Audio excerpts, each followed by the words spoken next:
Hey friends, do you like playing with Play-Doh? Did you know you're not supposed to eat Play-Doh, right? Today we are going to make some Play-Doh that you can in fact eat, and we're also going to talk about the S sound.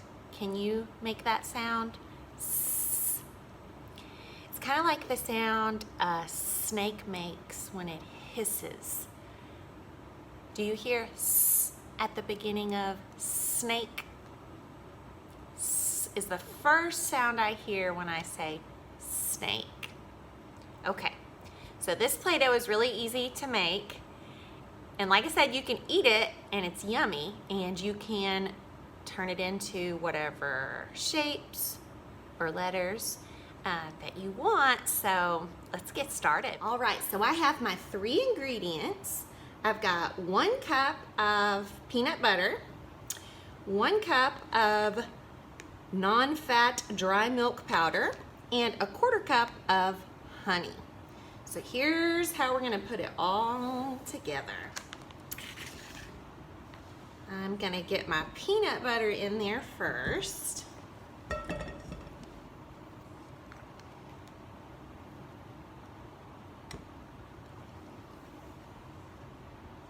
Okay, and I'm gonna go ahead and put in my honey. Right, and last, I'm going to add my milk powder.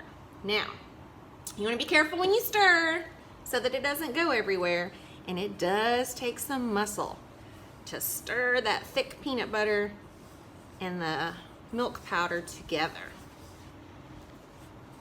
If you're doing this with more than one person, you might want to take turns stirring because it takes a little time. Just gonna stir, stir, stir till it comes together. Ooh, I heard the S sound when I said stir. Did you hear it? I wonder if you can see how many times you hear S today. Okay, now at this point, I'm gonna start using my hands. So you're gonna wanna make sure you've got really, really clean hands to finish mixing this together and then to start playing with it. All right, so once your hands are extra clean and your counter or whatever you're working on is extra clean, you can make whatever you want to your heart's content. I'm gonna show you something I like to do, and that's to make letters, of course. So the way you can do this is take off a piece of dough, and we're gonna roll it back and forth and make a snake. Ooh, did you hear that S at the beginning of snake? Okay, and then look, I can just put it on the counter or my plate, whatever I'm working on, and I've made the letter S. Okay, you can do whatever letter you want. When you've got your snake made, you could turn it into a, ooh, what letter is that? It's a C. You could make it into a O. You get the idea? Now what if you wanted to make a letter that's not all one line like that? Well, you can still use your snake. And here's another good way to make it. Roll it on the counter. And you can make, let's see, what if I wanted to make, what letter do you think this is gonna be? If I'm making the letter A, I can do just like that. I can take part of my snake and make the letter and use the rest of the snake to make other letters or other parts of the letter. Okay, so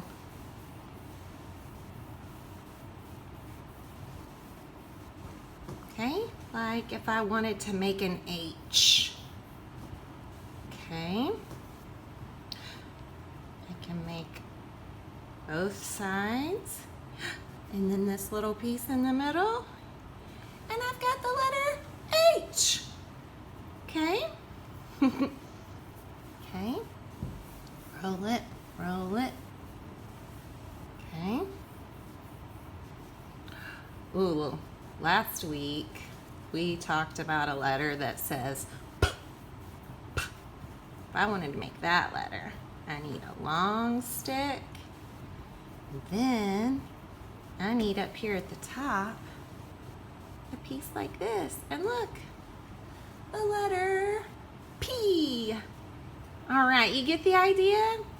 Now I'm gonna show you something else. You can actually use things to decorate your letters or to make other things. So I have a variety here. You can use kind of whatever you have in your kitchen. So I got some coconut and some chocolate chips and some walnuts and craisins and marshmallows, and I could decorate my letters, or I could make animals or whatever I feel like. So that's a fun thing too. But you don't have to have those to make things out of your Play-Doh. It just makes it a little extra fun to have some things to decorate with. So let me show you how that can go. So let's say I wanted to make a face. Look, okay, here's my face, right? And your face has to have eyes, of course. And a mouth, right? So I'm gonna do a craisin mouth and chocolate chip eyes. And how about a walnut for a nose? And then look, how about some hair out of the coconut? What do you think? It's kind of funny looking, but it's fun. Our story today is Some Smug Slug. Ooh, I heard S at the beginning of each of those words. Some, and there's the letter S. Smug. There it is again. Slug. All right, this book has the S sound all through it. So you'll be hearing that. And you're gonna be hearing about this slug who doesn't listen to the warnings of all his friends. We'll see what happens.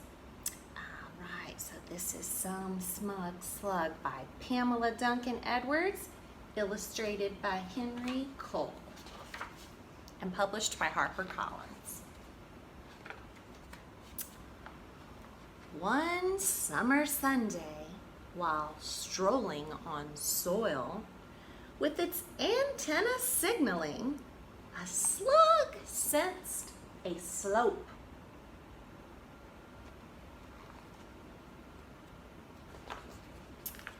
Slowly the slug started up the steep surface, stringing behind it scribbles sparkling like silk.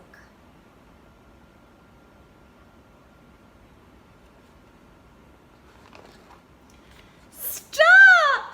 screamed a sparrow, shattering the silence. "Save him!" shrieked a spider, scurrying down its strand.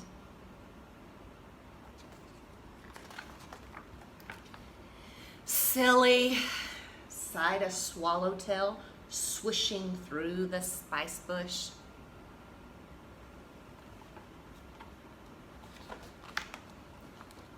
"Saphead," snickered a skink as its sapphire tail swished. With a shrug of its shoulders, on the slug sauntered. With a swagger, it slithered up the slant.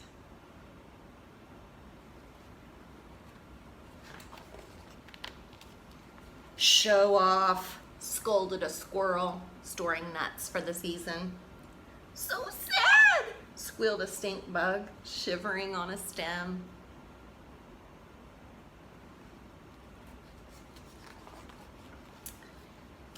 For one single second, in a sunbeam, it slumbered. Its sleek skin was soft like shantung.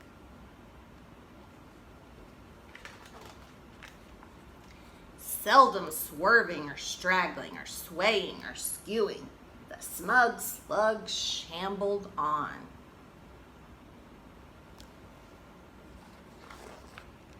Struggling up to the summit, the slimy slug smiled a self-satisfied smile. In spite of sinister signs, it showed no suspicion.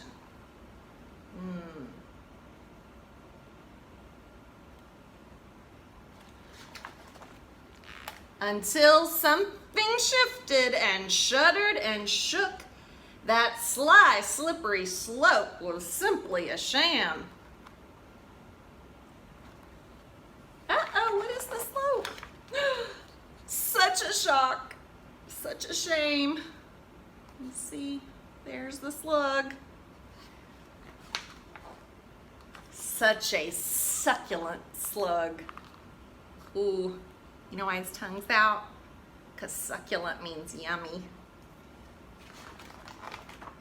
All right, the other really cool thing about this book, besides all these sounds and big vocabulary words and lots of new verbs, is on each page you can find the letter S, and I don't just mean in the words.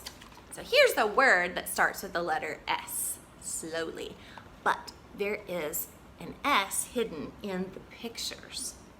Can you find one? I'll show you. Look. S. Every page is like that. It's somewhere different on every page. It's pretty cool. It's a pretty neat book. So, some Smug Slug, you can check it out at the library, and if you're working on listening for the sound and you want some other good books with lots of that sound in them, Silly Sally is a classic and a much loved book. If you're a big Eric Carle fan, there is Slowly, Slowly, Slowly, said the Sloth. Those are all have lots of beginning S sounds. If you've moved on to listening for final sounds, I would recommend the classic Fox in Socks, okay? Because we hear S at the beginning of socks, but you also hear it at the end, and that's a little bit trickier to listen for. So, still a fun book no matter what, but if you're practicing listening for final sounds, this is a good one for the letter S. All right, that's all the time we have for today. Thank you for joining me, and I'll see you next time.